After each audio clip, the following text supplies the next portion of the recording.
Everything he says and does is to transform, inspire, and expose his audience to realizing they have the power to transition from surviving to thriving. J Haleem Washington pushed through a precarious youth to attend college. He struggled to make ends meet, so he engaged in white collar crimes to survive, thus became a convicted felon. This felony amplified the disparities in the judicial system and also kept J Haleem from securing the corporate job his college degree qualified him for. He was recently pardoned for those crimes almost 18 years to the date.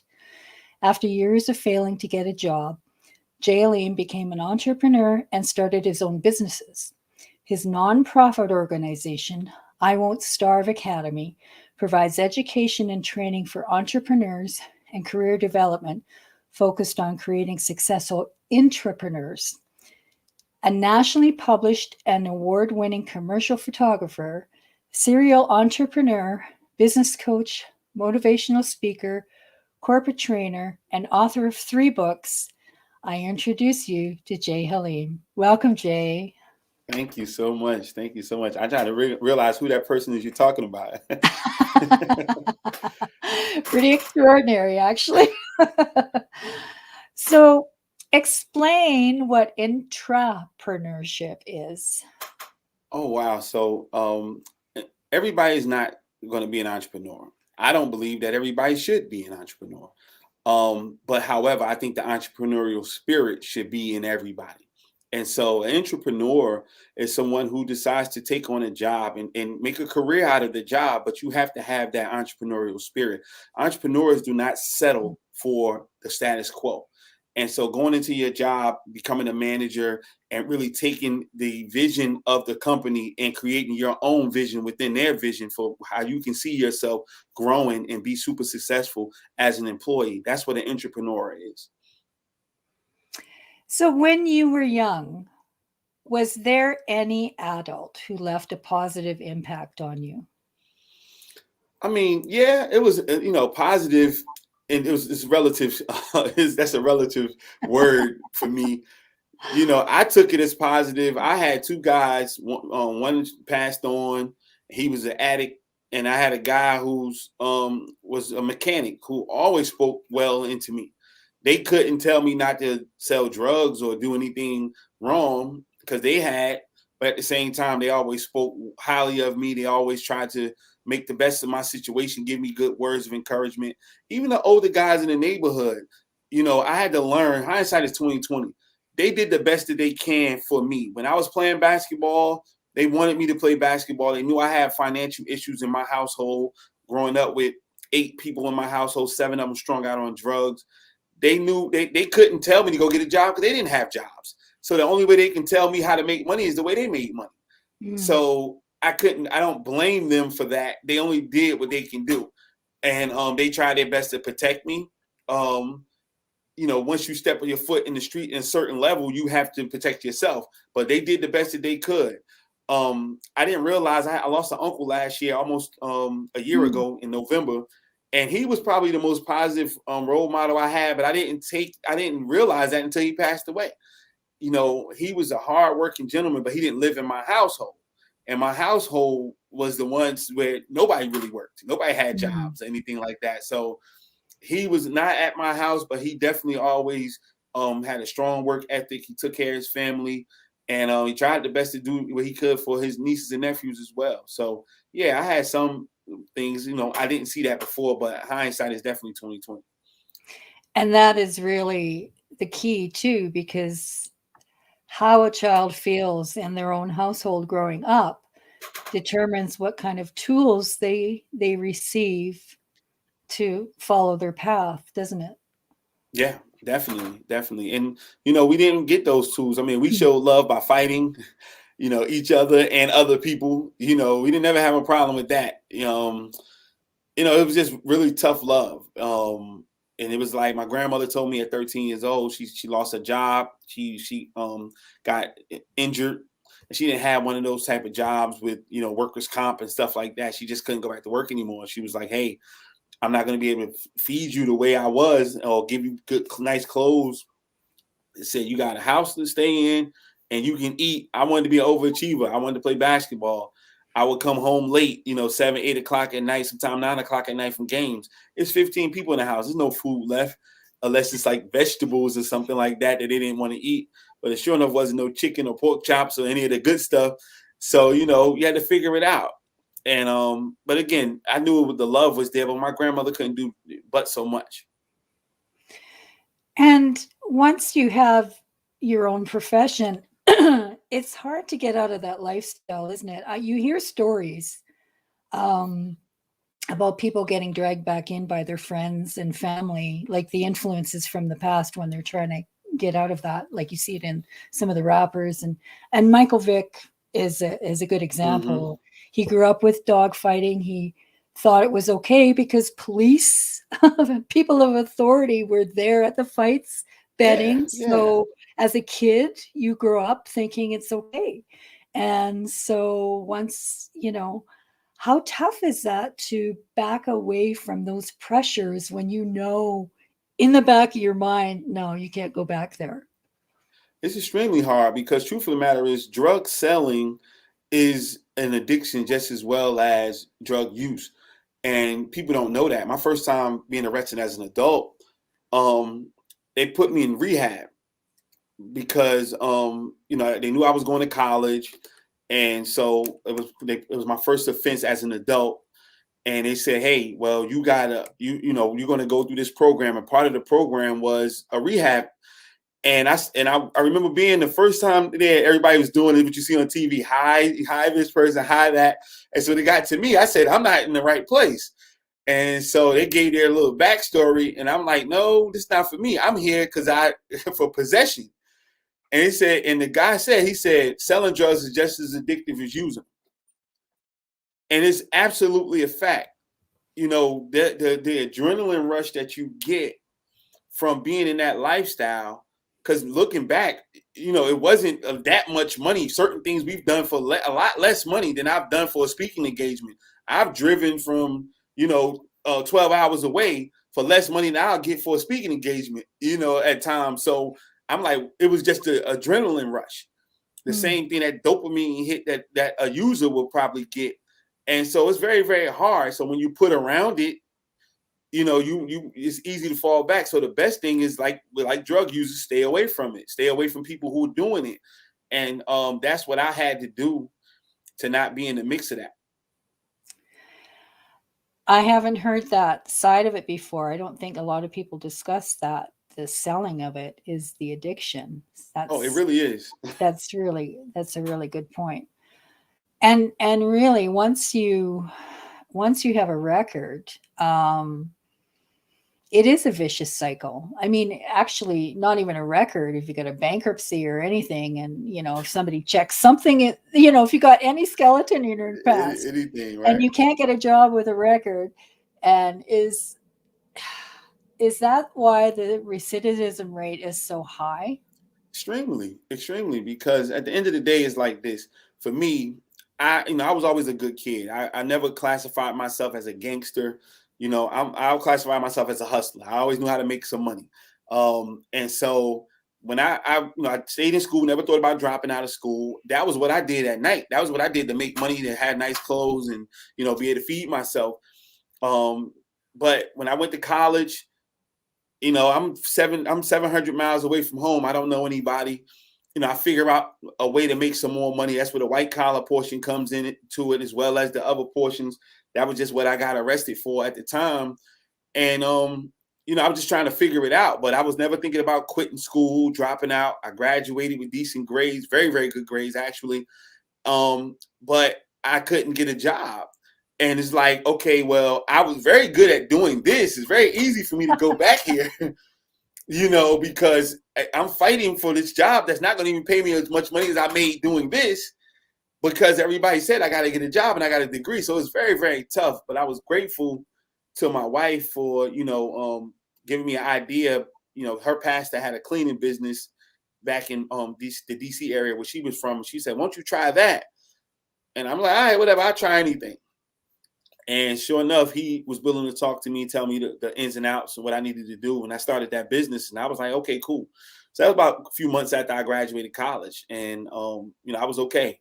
I was definitely okay with that. So, how long did you spend in prison? I didn't ever go away to Oh, prison, and okay. that was the Okay. beautiful thing about it because of school. I made a lot of money. I was able to get the right type of lawyers, and because I was a student, being a student actually kept me out of jail, kept me from going away to Mm. prison multiple times.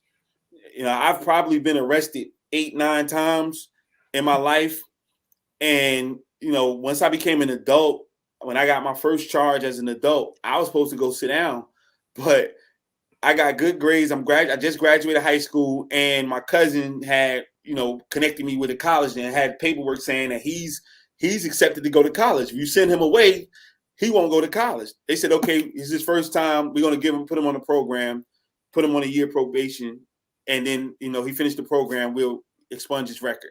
Well, the next time when I got arrested, again, I was making a whole bunch of money. And of course, I had one of the best lawyers in town, had all of those things. But here I am with like a 3.5 GPA in school in my senior year of college, about to graduate, doing what I was doing. And so they able to say, hey, look, he's graduating in a year. Can you, they said, okay, fine, we're going to put him on probation. But it's the felony that's stuck. We didn't have that discussion that I still wasn't going to be able to get a job, even though I had a great GPA. I got hired at jobs. I literally got hired at these jobs, fill out the offer letters, everything like that, do the drug sample. I never was a drug user. I didn't like to smoke weed or anything like that. So that wasn't ever a problem. Because I like my money too much. So I was about to supposed to be making it, then using it. So I'm good on that. And so, I did passed all of that, but the background check could come back and they'll say, okay, we got to rescind your offer. So most people like check the box. I didn't even have those opportunities. I actually got hired at jobs, good jobs, and they had to rescind the offer letter because of my background. That is a horrible box to have to check for some people. And we see it here in Canada too. I think wasn't I don't know. Maybe recently there was some legislation saying they can't ask that anymore. Yeah, But they're doing that in some states. I know they yeah, started it here in South Carolina. They started doing it. Most of the more progressive states are doing it. In the South, it's kind of moving slow. because really, if I mean, there's always that thought. Well, once you do the crime, you're scum for life, right? But for most people, they're trying to they're trying to renew themselves. They're trying to find a new life, but because of that little box, it kind of hampers everything. It's tough. It's very tough. And again, no one knew me. I did a speaking engagement recently, and I said that. I said I realized that people didn't know me. And nobody gave me a chance to get to know me. And I've dealt with that in family, friend, Mm. supposed friends, whoever. They didn't know me. It was just like I'm the one you call when you got a legal problem. Like I'm an attorney because I've been through so many legal issues. And as opposed to, I want you to call me so we can come up together so we can make some money. But I would be the one that called to talk about legal issues. And I'm like, look, I've never been a bad guy. Never. I have nothing on my record to say I hurt anybody. I never broken anyone's house or stolen cars or none of that. Anything that you saw is just me making money. And this is what was put on my plate. This is what was shown to me. Okay, I can do it. And I actually became good at it. So I've taken that same energy to put into business. It wasn't that I was never good at it. As I got exposed to business, that's where the exposure portion comes in my story. As I got exposed to more things, I did better things. But whatever I was exposed to, I did it, and I did it to the fullest, and I did it very, very well. So as I got exposed to more opportunities to do better things, I did it, and I did that well. So that's one of the things I try to do, is try to first transform people's mind. You do have more options, inspire people by my story, and then expose them to some things that I didn't have for me, and then more things that I probably found. I've been all over the country, been to different countries. I've learned things, and I try to expose other people to opportunities that they can possibly have, so that they can do a whole lot better than I had.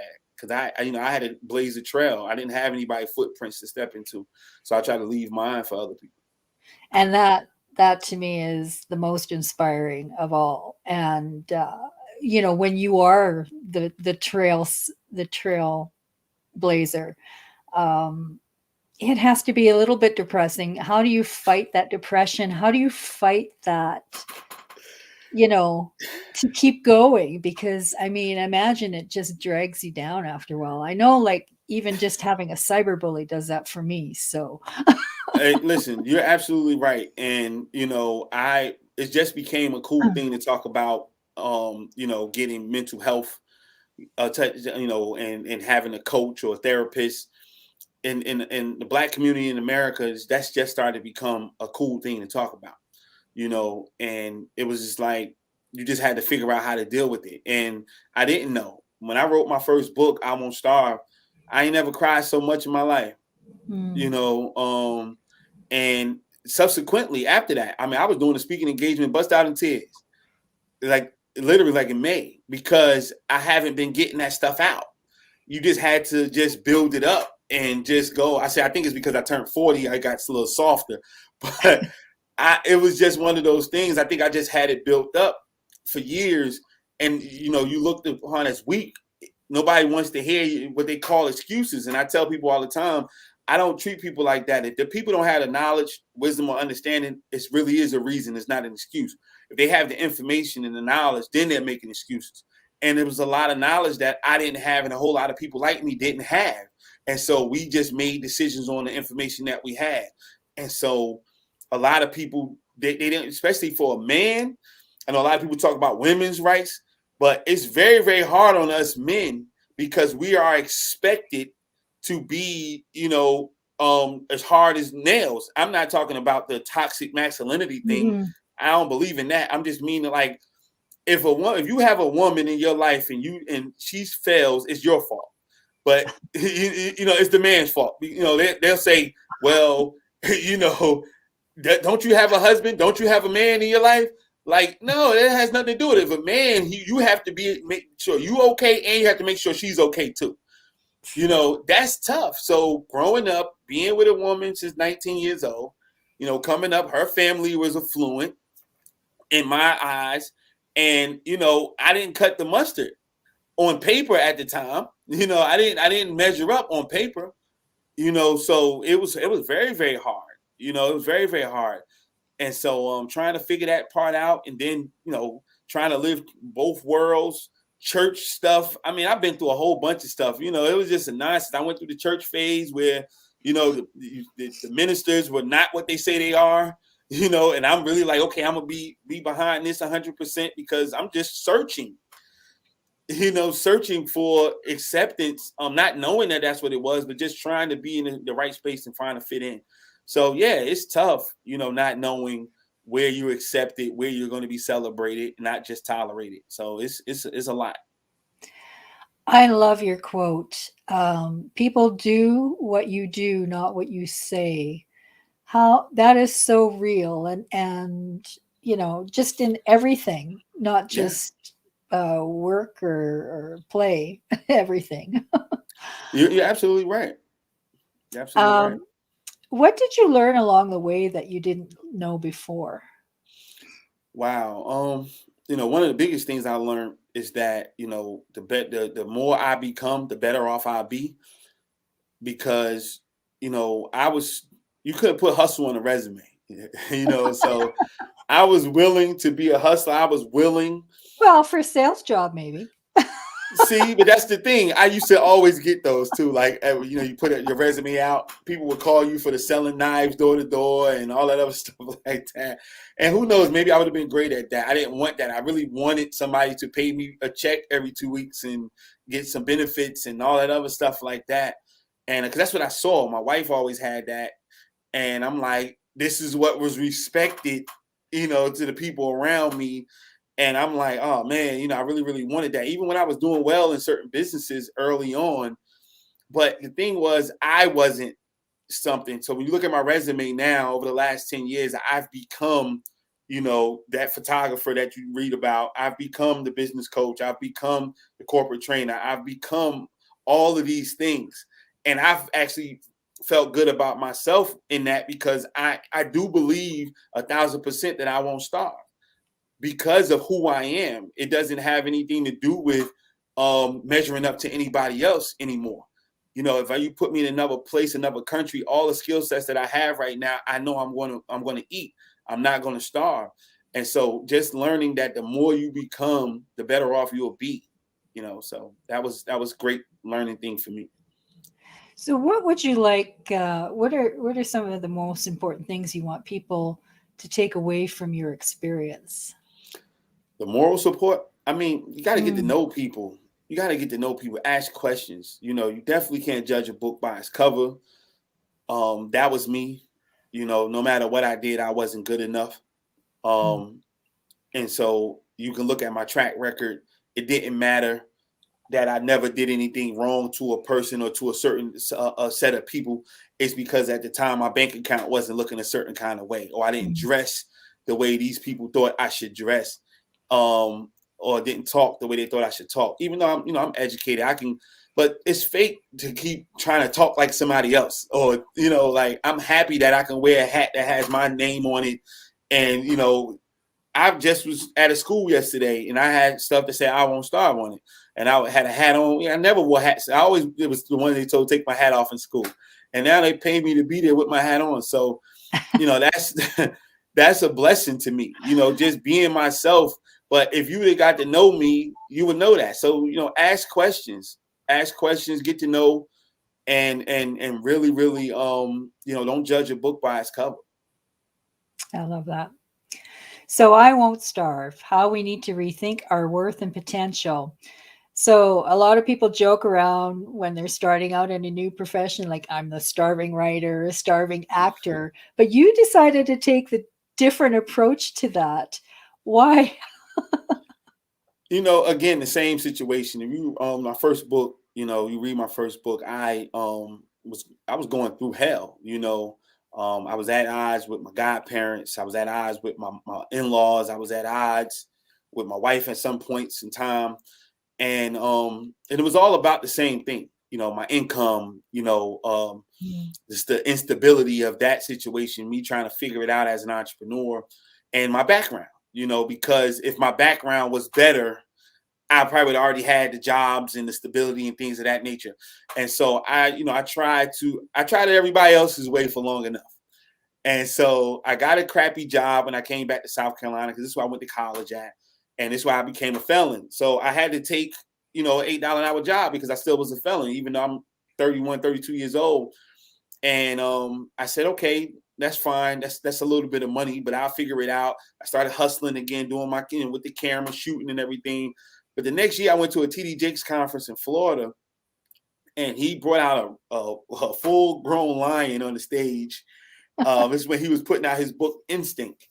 And he said, this lion has been in the zoo for all his life. He said, he's been in the cage all his life. He said, but we still walk him around in the cage. He said, because we're afraid that his instinct is going to kick in and he's going to remember he's a lion. And everybody who I came with, it was a church function. It was like 20 people that went with us. And everybody came to me and said, he's talking to you. He says, you're not where you're supposed to be. And I wasn't. So a couple months later, I went and got my own office and I left my job. And when I left my job, everybody was looking at me crazy because they was like, you're just trying to get back on your feet. We've been through the eviction notices and repossession of cars and all that crap. And I was like, I won't starve. And I put a hashtag and I started putting it on social media. And every time I got a big gig, I would do it. And I would hashtag I won't starve. And I started doing like major things and doing major jobs and, getting traveling and stuff all over the country. And I would just always hashtag it. Then I created the shirts, and it was my way of like doing the middle finger at first. But I being honest, I really wanted to do it like that, but it ended up being a blessing because other people took it differently and they, gravitated to it positively. And so I was like, okay, yeah, this is what God wanted it to be, because I definitely was like, this is the middle finger to all of y'all. I'm going to show you that me doing my own thing is going to be okay. Because I did it, I promise you, from the time I graduated college, I tried to do it everybody else's way. And I was miserable doing it. I haven't felt like me. And, over the last 2 years, I felt like more of myself than I ever did since I was like 22 years old. I think you just spoke for literally every entrepreneur I've ever encountered, including myself. Tell us about your newest book, Morning Motivation. Oh, my new So many baby. are in crisis mode right now. So how does your book and help people find their truth? Oh man, so during the pandemic, I just kept hearing people give up so much horrible advice. One of the biggest things they kept saying was like basically throw 2020 away. Throw 2020 away. Throw 2020 away. Get to 2021. And so the first day that I put out a video was November 27th, something like that, end of November of last year. I put out 150 straight days of videos, morning motivation videos. And it was what's the truth about motivation.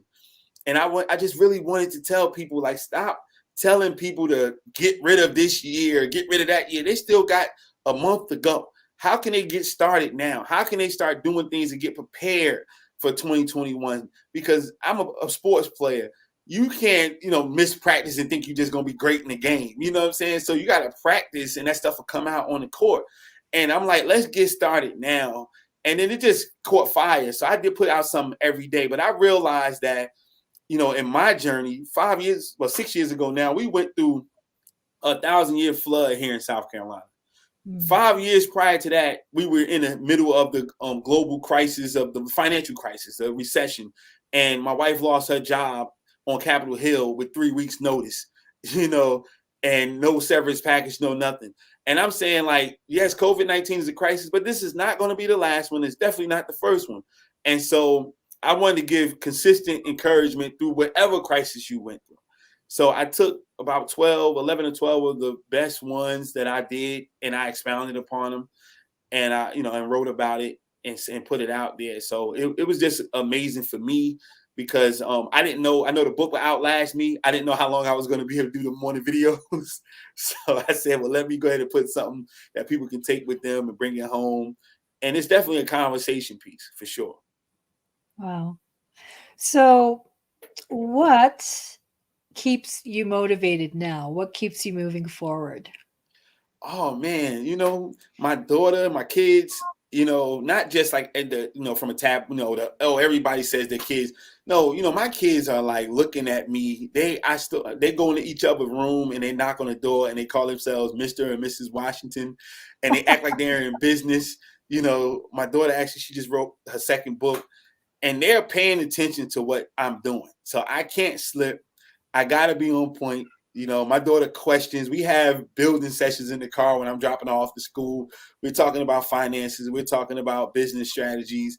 I've created my business partner. I always look for people to take me for who I am. Well, they do. They do. They appreciate every bit of who I am. And, so I just don't want to ever let them down. So I try to teach them high standards, way higher than I ever thought about. And so they motivate me every day. They like the match. It's internal motivation, but they're the ones that light the fire, for me to keep going and doing what I do on a high level. Wow. Thank you so much for being here and doing this with me. It No was such a problem. No joy to problem. talk to you. No problem. Thank you so much. I appreciate it. And this is amazing. I'm looking forward to talking some more. Thank you.